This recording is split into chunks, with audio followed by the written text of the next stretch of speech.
안녕하세요. 여러분의 인생을 더 풍요롭게 만들어주는 황금빛 인생입니다. 오늘은 많은 분들이 깊이 고민하시는 주제를 가지고 왔습니다. 우리는 인생을 살면서 수많은 선택의 기로에 서게 됩니다.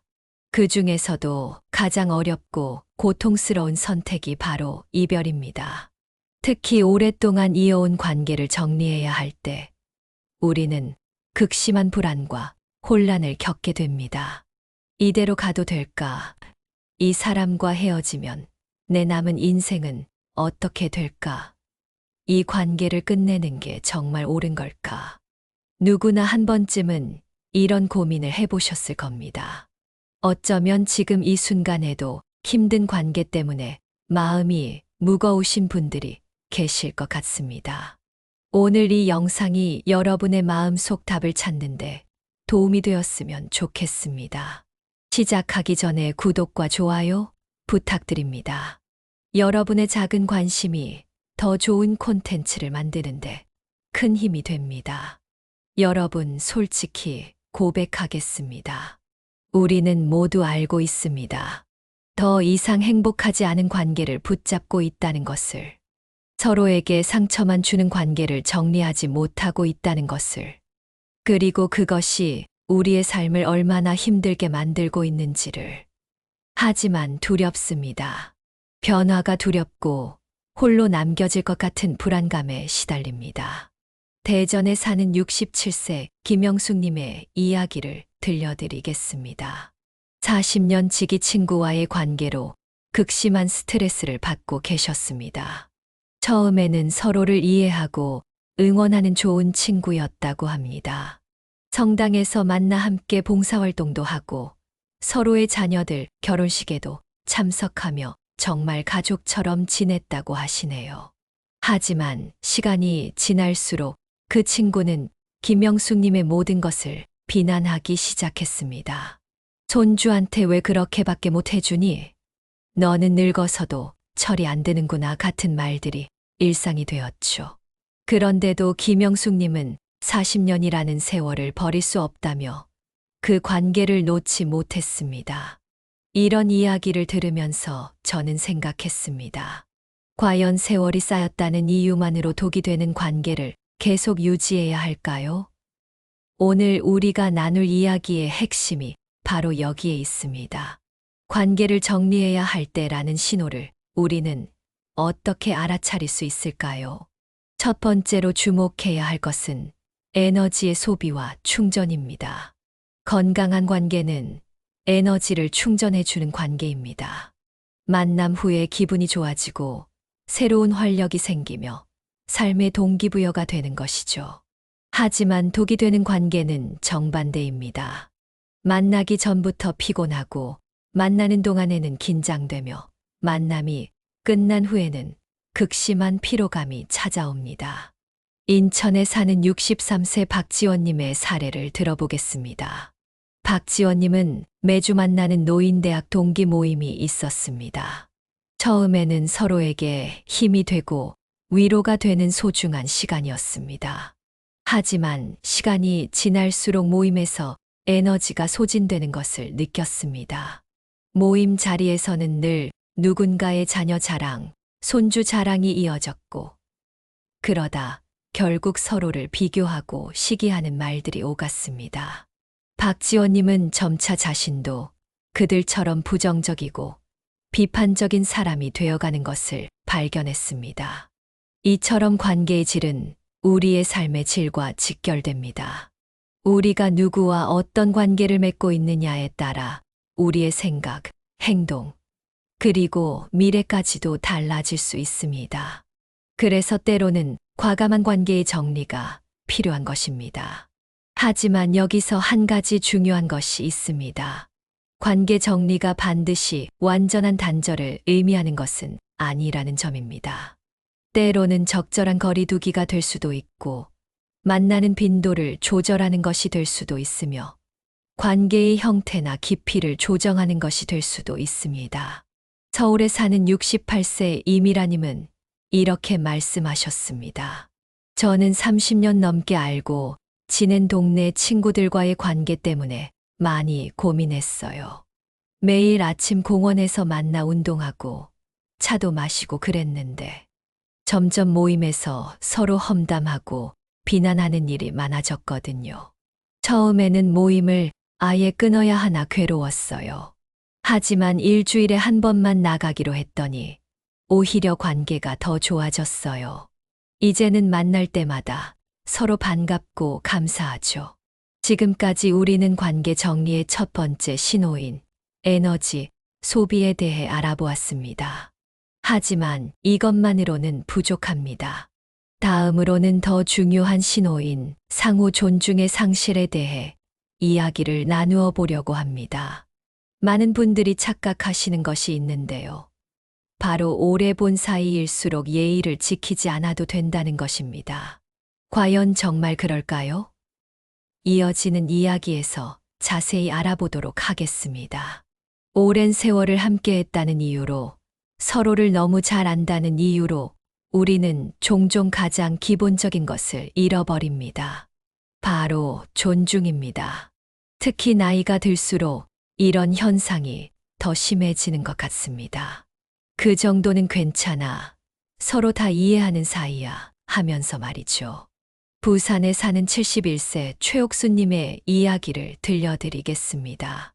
최옥수님은 35년간 다정한 친구처럼 지내온 이웃이 있었습니다. 아이들 커가는 것도 함께 봐왔고 서로의 집에서 김장도 함께 했죠.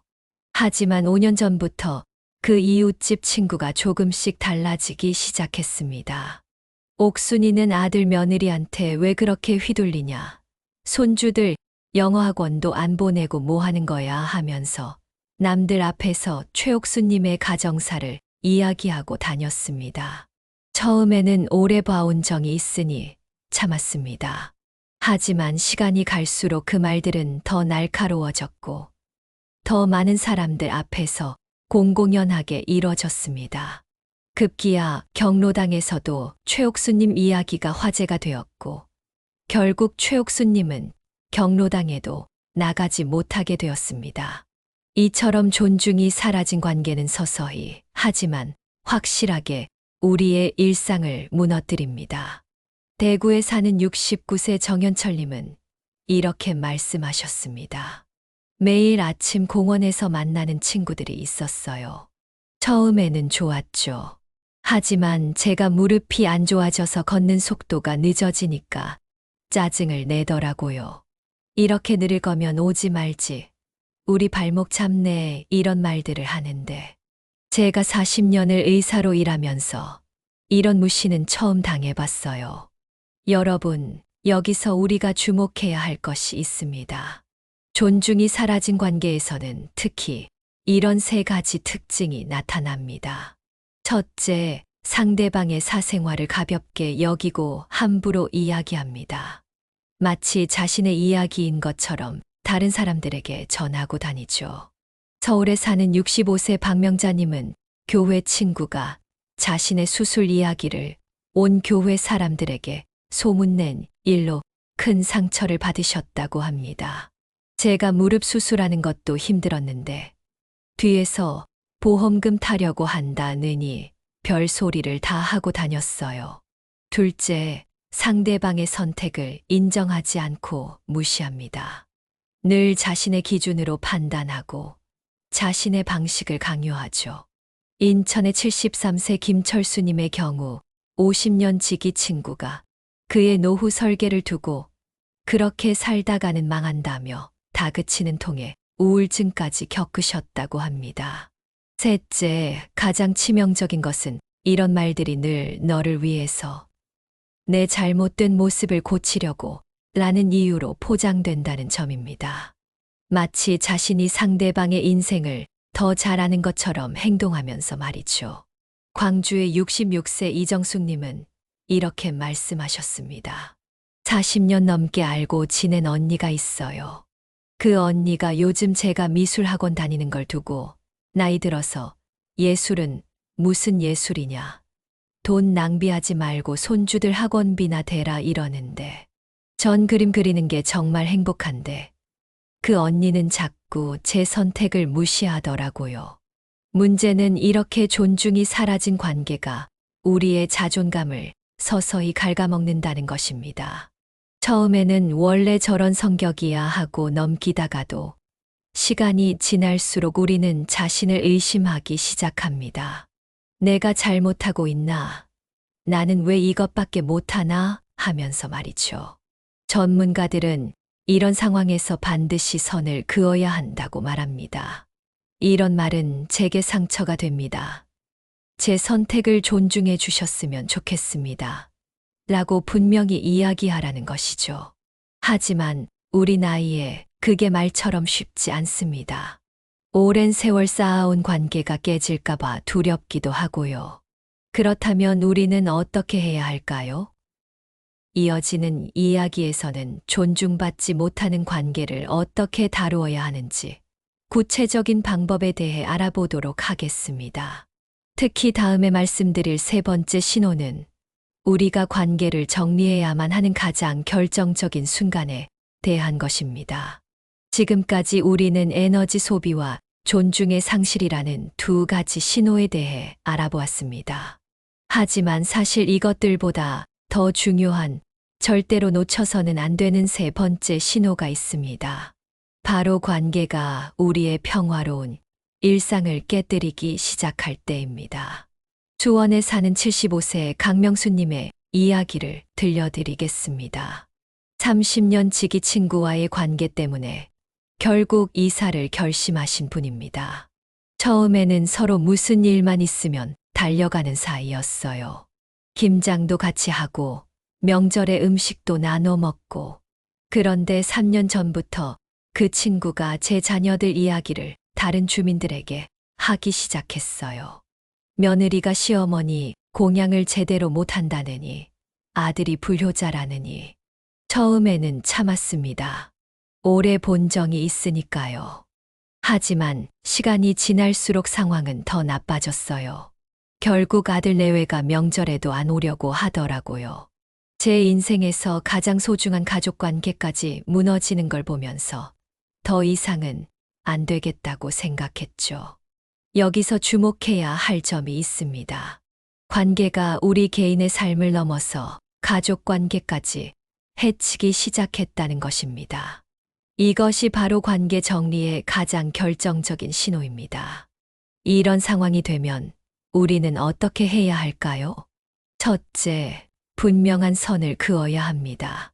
제 가족 이야기는 하지 말아 주셨으면 좋겠습니다. 라고 단호하게 말씀하셔야 합니다.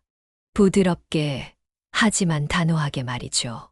처음에는 어색하고 어려울 수 있지만 이런 선을 그을 때 오히려 관계가 더 건강해질 수 있습니다.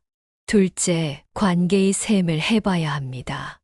마치 장부를 정리하듯이 이 관계가 나에게 주는 것과 가져가는 것을 냉철하게 따져보는 거죠. 이 관계를 유지하면서 우리가 잃어가는 것들이 너무 크다면 과감한 결단이 필요할 수도 있습니다. 셋째, 가장 중요한 것은 나이 들수록 평화로운 관계가 중요하다는 사실을 인정하는 것입니다. 젊었을 때는 어떻게든 관계를 유지하려고 애쓰기도 했습니다. 하지만 이제는 우리에게 남은 시간이 그리 많지 않습니다. 그 시간을 스트레스와 갈등으로 채우고 싶지는 않으시죠? 우리가 이 나이에 가장 필요한 것이 무엇일까요? 바로 평화로운 마음입니다. 자식들 걱정 않고, 남 눈치 보지 않고 편히 살 수 있는 평화. 그것이 가장 중요합니다. 그래서 이제는 마음 편한 사람들과만 시간을 보내는 것. 그것이 현명한 선택일 수 있습니다. 하지만 여기서 기억하실 것이 있습니다. 관계 정리가 반드시 완전한 단절을 의미하는 것은 아니라는 점입니다. 때로는 만나는 횟수를 줄이거나 대화의 주제를 제한하는 것만으로도 충분할 수 있습니다. 깊은 대화는 피하고 일상적인 대화만 나누는 것으로도 오랜 우정을 지킬 수 있다는 걸 기억하세요. 자, 그렇다면 이제 우리가 꼭 알아야 할 네 번째 신호로 넘어가 보겠습니다. 이것은 특히 오랜 세월 관계를 유지해 오신 분들에게 매우 중요한 내용입니다. 바로 시간이 흐를수록 점점 더 심해지는 통제에 관한 이야기입니다. 네 번째 신호는 관계가 변질되었다는 것을 가장 분명하게 보여주는 것입니다. 바로 통제입니다. 특히 오랜 세월을 함께 해온 관계일수록 이런 통제는 자연스럽게, 그래서 더 위험하게 우리 삶에 스며듭니다. 대구에 사는 72세 정영숙님의 이야기를 들어보겠습니다. 40년 지기 친구와 같은 아파트에 살게 됐어요. 처음에는 정말 좋았죠. 하지만 시간이 지날수록 그 친구가 제 생활을 통제하기 시작했어요. 아침에 제가 늦게 일어나면 찾아와서 잔소리를 하고, 제가 다른 친구들을 만나면 뒷조사를 하고, 심지어 제가 무슨 약을 먹는지, 병원은 어디를 다니는지까지 알아야 한다고 하더라고요. 내가 혼자 살잖아. 내가 다 챙겨줘야지 하면서요. 여기서 우리가 주목해야 할 것이 있습니다. 통제는 항상 걱정과 사랑이라는 이름으로 찾아옵니다. 내가 걱정돼서, 널 위해서, 내가 너를 아끼니까 라는 말로 포장되죠. 하지만 진정한 사랑은 상대방의 경계를 존중합니다. 걱정이 통제가 되는 순간, 그것은 더 이상 사랑이 아닙니다. 더 큰 문제는 이런 통제가 시간이 갈수록 강해진다는 점입니다. 처음에는 작은 일상적인 것들로 시작합니다. 언제 일어나는지, 무엇을 먹는지, 누구를 만나는지. 하지만 점차 우리 삶의 더 중요한 결정들까지 침범하기 시작합니다. 우리의 건강, 재정, 가족 관계까지 말이죠. 통제하는 사람들의 특징이 있습니다. 그들은 늘 자신이 옳다고 믿습니다. 자신의 방식만이 최선이라고 생각하죠. 그래서 우리가 그들의 조언을 거절하면 마치 자신을 배신한 것처럼 반응합니다. 내가 널 위해 한 말인데, 내가 이제 날 무시하는구나, 라는 식으로요. 나이가 들수록 우리에게는 자유가 더욱 소중해집니다. 여기서 말하는 자유는 무질서나 방종이 아닙니다. 스스로의 삶을 스스로 결정할 수 있는 존엄성을 말하는 것이죠. 우리는 70년, 80년을 살아오면서 우리만의 방식으로 삶을 꾸려왔습니다. 그 과정에서 실수도 했고 후회도 했지만 그것이 바로 우리의 삶이었습니다. 그래서 이런 통제의 신호를 발견하셨다면 단호하게 대처하셔야 합니다. 당신의 걱정 감사합니다. 하지만 이건 제가 결정할 문제입니다. 라고 선을 그으세요. 처음에는 어색하고 미안할 수 있습니다. 하지만 이런 경계선이 없다면 관계는 점점 더 불건강해질 수밖에 없습니다. 특히 주의해야 할 것이 있습니다. 통제하는 사람들은 우리가 선을 그으면 감정적으로 반응할 수 있습니다. 우리의 태도가 너무 차갑다고, 서운하다고 말하면서 죄책감을 주려고 하죠. 하지만 기억하세요. 건강한 경계선을 세우는 것은 이기적인 행동이 아닙니다. 오히려 그것이 관계를 지키는 유일한 방법일 수 있습니다. 자, 이제 마지막이자 가장 중요한 5번째 신호로 넘어가 보겠습니다. 이것은 우리가 지금까지 이야기한 모든 신호들의 결정적인 지점과 관련이 있습니다. 특히 이 5번째 신호는 관계를 정리하느냐 마느냐를 결정하는 가장 핵심적인 기준이 될 것입니다. 지금까지 우리는 4가지 중요한 신호들을 살펴보았습니다. 관계가 에너지를 소진시킬 때, 서로에 대한 존중이 사라질 때, 가족 관계까지 영향을 미칠 때, 그리고 통제가 심해질 때. 하지만 이제 말씀드릴 5번째 신호는 이 모든 것들을 아우르는 가장 결정적인 것입니다. 바로 변화의 가능성이 완전히 사라졌을 때입니다. 부산에 사는 78세 김정희님의 이야기를 들려드리겠습니다. 친구와의 관계가 틀어졌을 때 저는 1년 동안 대화로 풀어보려 노력했어요. 제가 상처받은 것들을 이야기했고 서로 오해가 있었다면 푸는 시간도 가졌죠. 하지만 그때마다 돌아오는 대답은 내가 예민한 거야. 나는 변할 생각이 없어였습니다. 그제서야 깨달았어요. 아, 이 관계는 이제 정말 끝났구나. 여기서 주목해야 할 점이 있습니다. 관계에서 문제가 생기는 것은 자연스러운 일입니다. 50년, 60년을 살아오면서 우리도 많은 갈등을 겪어왔죠. 하지만 결정적인 차이는 변화하려는 의지에 있습니다. 건강한 관계에서는 서로가 상처받은 것을 이야기하면 그것을 이해하려 노력하고 변화하려 합니다. 하지만 불건강한 관계에서는 모든 책임을 상대방에게 돌립니다. 내가 잘못 생각하는 거야. 난 이런 사람이야. 받아들이든가 말든가. 라는 식으로요. 이것이 바로 관계의 종착점을 알리는 가장 분명한 신호입니다. 왜냐하면 한쪽만의 노력으로는 절대 관계가 회복될 수 없기 때문입니다. 관계는 혼자 하는 게 아닙니다. 둘이 함께 걸어가는 길이죠. 특히 우리 나이에는 이런 신호를 더욱 진지하게 받아들여야 합니다. 젊었을 때는 시간이 약이라고 생각했을지 모릅니다. 하지만 이제 우리에게 남은 시간은 그리 많지 않습니다. 그 소중한 시간을 변화의 의지조차 없는 관계에 허비할 수는 없는 일이죠. 여기서 중요한 것이 있습니다. 관계 정리는 결코 실패가 아닙니다. 오히려 그것은 우리 자신을 위한 그리고 더 나은 관계를 위한 새로운 시작이 될 수 있습니다. 마치 겨울이 가야 봄이 오듯이 어떤 관계의 끝은 새로운 관계의 시작을 의미할 수 있습니다. 대구의 82세 이명자님은 이렇게 말씀하셨습니다. 40년 지기와 관계를 정리하고 6개월 동안 정말 힘들었어요. 하지만 그 후에 노인대학에서 만난 새 친구들과는 이전과는 전혀 다른 관계를 맺게 됐습니다. 서로를 있는 그대로 인정하고 조심스레 배려하는 이제야 진정한 우정이 뭔지 알게 된 것 같아요. 이처럼 관계의 정리는 끝이 아닌 시작이 될 수 있습니다. 더 건강하고 더 성숙한 관계를 위한 새로운 출발점이 되는 것이죠. 지금까지 우리가 살펴본 5가지 신호들은 그저 관계를 단절하라는 신호가 아닙니다. 오히려 그것은 우리에게 더 나은 관계를 만들 수 있는 기회를 주는 것일 수 있습니다.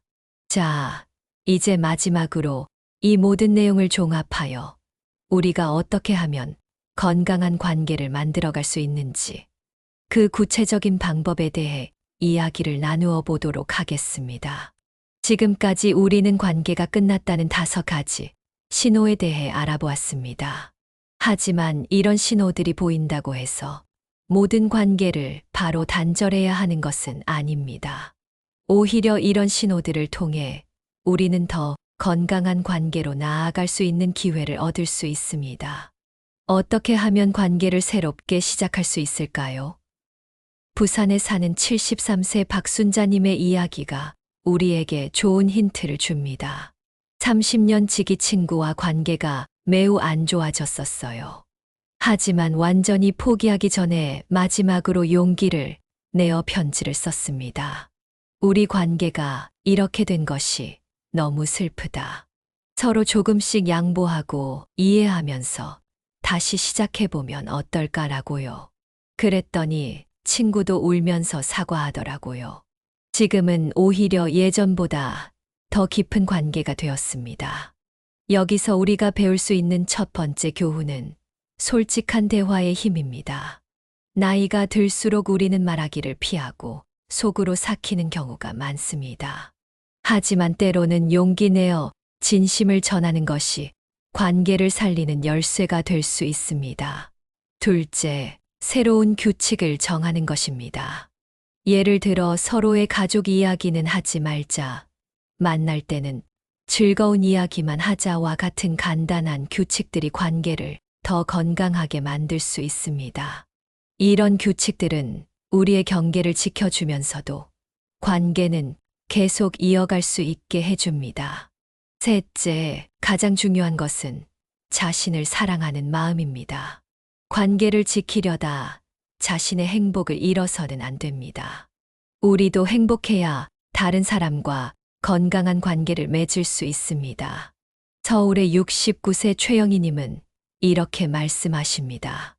요즘은 아침에 일어나면 거울을 보며 오늘도 행복하자고 말해요. 그러다 보니 제가 행복해지니까 다른 사람들과의 관계도 자연스럽게 좋아지더라고요. 예전에는 이해하기 힘들었던 사람들의 모습도 이제는 그러려니 하고 받아들일 수 있게 됐어요. 여러분, 우리 나이에는 평화로운 관계가 무엇보다 중요합니다. 서로를 통제하거나 바꾸려 하지 않고 있는 그대로 인정하고 존중하는 관계. 그것이 바로 우리가 추구해야 할 진정한 관계의 모습일 것입니다. 오늘 이야기가 여러분의 마음에 작은 위로와 용기가 되었기를 바랍니다. 앞으로도 황금빛 인생은 여러분의 인생을 더욱 풍요롭게 만들어 줄 이야기들을 준비하고 있습니다. 구독과 좋아요, 그리고 알림 설정까지 해주시면 새로운 영상을 가장 먼저 만나보실 수 있습니다. 마지막으로 한 가지 더 말씀드리고 싶습니다. 여러분의 인생은 아직 끝나지 않았습니다.